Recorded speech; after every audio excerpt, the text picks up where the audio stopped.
Estamos de volta com o Band Entrevista. Hoje o programa recebe os irmãos Pedro e Ângelo Rubim, que são criadores do projeto Almanac Urupês. Celso.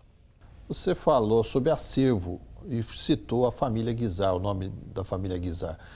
A história da CTI também é uma história extremamente rica e muito bem documentada. Tinha jornal de operários, os próprios documentos internos da empresa.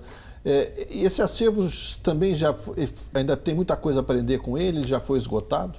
Em hipótese nenhuma. Né? Eu repito aquilo que eu disse sobre a história. A história não se esgota nunca. Sempre tem algo para a gente aprender mais com documentos que já foram fartamente pesquisados. Toda a dinâmica urbana de Taubaté do século XX se deu em função da CTI. Né? Então, essa coisa de ter jornal, isso é uma característica absolutamente urbana. E tiragens muito grandes. Você tinha tiragem de 3 mil, 4 mil exemplares de um único jornal para uma população que era operária, mas de qualquer maneira era analfabeta na sua maioria. Quem que consumia? Hoje em dia, 2 mil, 3 mil jornais é difícil de escoar. Né? Que a gente tem uma população quase que totalmente alfabetizada. Imagina, a cidade era infinitamente menor também. Infinitamente menor. Você tinha 20 e poucos mil habitantes na cidade no começo do século. Né? Você imagina essa cidade com uma porcentagem muito pequena de pessoas alfabetizadas consumindo 3 mil títulos de um jornal que era bissemanal. Que era o CTI Jornal. Um exemplo disso também foi um jornal de oposição que era para derrubar a família Costa, porque foi criada uma celeuma entre a família Costa e a família Guizar. O jornal que chamava o Libertário, que era um jornal combativo, também feito para eleger o Guizar. Né? A família Guizar eram 4 mil ou 3 mil também exemplares? 4 mil exemplares. 4 mil exemplares. Quer dizer, numa Taubaté de 1927, você imagina o que isso significava, o impacto que isso tinha. Hoje tem um jornal de praticamente quase 40 mil exemplares na cidade circulando. Provavelmente. São mais de 10% da população. É uma coisa impensável. Né? Ter 40 mil views hoje na internet já é uma loucura. Agora, a CTI foi uma espécie de refundação de Taubaté. Olha, é arriscado, mas usando da minha licença poética, eu acho que sim. Eu vou usar uma frase aqui para reforçar isso. Tem uma frase do Lobato, que é assim: o Félix Guizar é o segundo fundador de Taubaté. Isso está registrado em carta. Bom, se o Lobato falou, ele deve ter alguma razão. Alguma razão. Existe todo aquele período de êxodo rural, né? O café faliu, os fazendeiros estavam em dívida, estavam falindo, não tinham mais como fazer a manutenção do campo, como já foi nos séculos anteriores. A CTI ela forma esse atrativo para que as pessoas cheguem naquela região para trabalhar.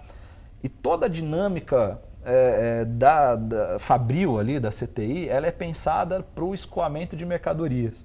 Né? Então, ruas que são transversais, próximo da estação férrea, no caminho da estrada São Paulo-Rio de Janeiro.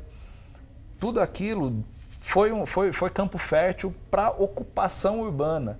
Então, surgiu ali um monte de empresa periférica, né? Ou seja, empresa que depende da economia de uma empresa maior, que acabou enriquecendo as pessoas, né? Tirando aquelas pessoas que acabaram de chegar do campo absolutamente empobrecidas e deu para elas uma condição de vida. E de repente a cidade passou a crescer naquela região. O centro urbano está ali, no mesmo lugar onde a gente conhece, na matriz e tal, tem a sua dinâmica, mas tudo estava acontecendo no entorno da CTI. Foi o primeiro deslocamento do centro. Primeiro deslocamento do centro. Né? Isso ao longo da história tentou se reverter. Né? Outros grupos políticos, né? Outros grupos empresariais, inclusive, tentaram fazer isso. Então trouxeram mais para perto da região da Vila das Graças e da região ali da Santa Clara, outros empreendimentos. O Esporte Clube Taubaté, por exemplo, o Campo do Bosque, ele é uma tentativa de tirar daquela região da CTI onde aquele hoje contingente. O supermercado. Onde hoje é o supermercado. A Juta foi construída onde foi construída, justo dentro desse projeto de descentralizar o poder da CTI. Agora você está contando a história da cidade, o desenvolvimento urbano da cidade de uma maneira muito interessante. É isso que o Almanac faz na realidade, né? Pegar um fato e contar de uma forma coloquial, etc. Geralmente é fácil contar a história assim ou vocês enfrentam algum tipo de obstáculo, resistência, crítica? São duas coisas.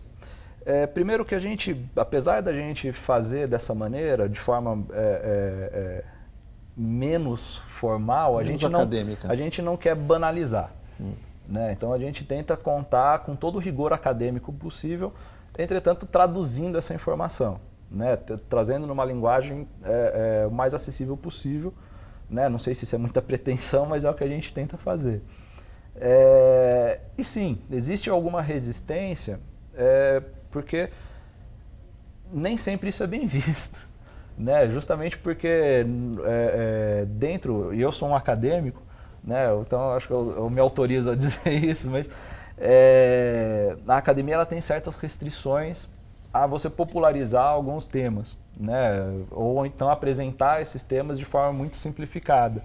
A gente tenta fazer isso sem ignorar, tenta simplificar sem ignorar todo o background dessa história. Né? Então a gente tem o rigor acadêmico na produção que a gente faz. A gente tem, tanto é que toda vez que a gente faz algum lançamento, a gente tem as referências bibliográficas, conforme a BNT manda e tudo mais. Mas a gente tenta ser o mais simples possível na transposição desses textos. Eu posso colocar uma coisa prática, né, também, que alguns temas são muito difíceis de trabalhar, por exemplo, o tema da ditadura. Nós fizemos um material sobre, primeiro um documentário sobre a ditadura em Taubaté, a partir das atas da Câmara, como é que isso ocorreu, o golpe ou a revolução, dependendo do ponto de vista.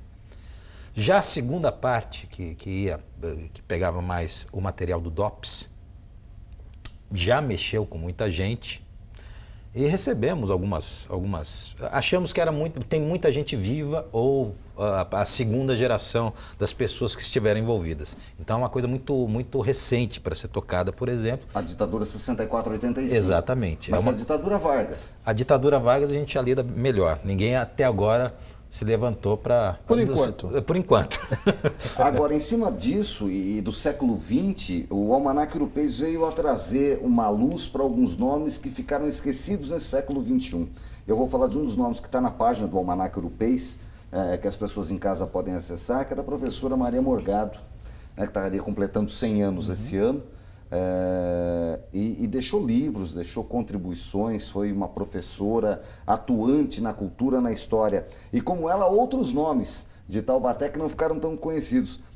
Como é que está sendo esse trabalho e como é que vocês estão tendo de retorno da comunidade taubatiana e da região de mexer com esses nomes que não são Monteiro Lobato, Mazzaropi, Hebe Camargo, enfim? Eu acho maravilhosa.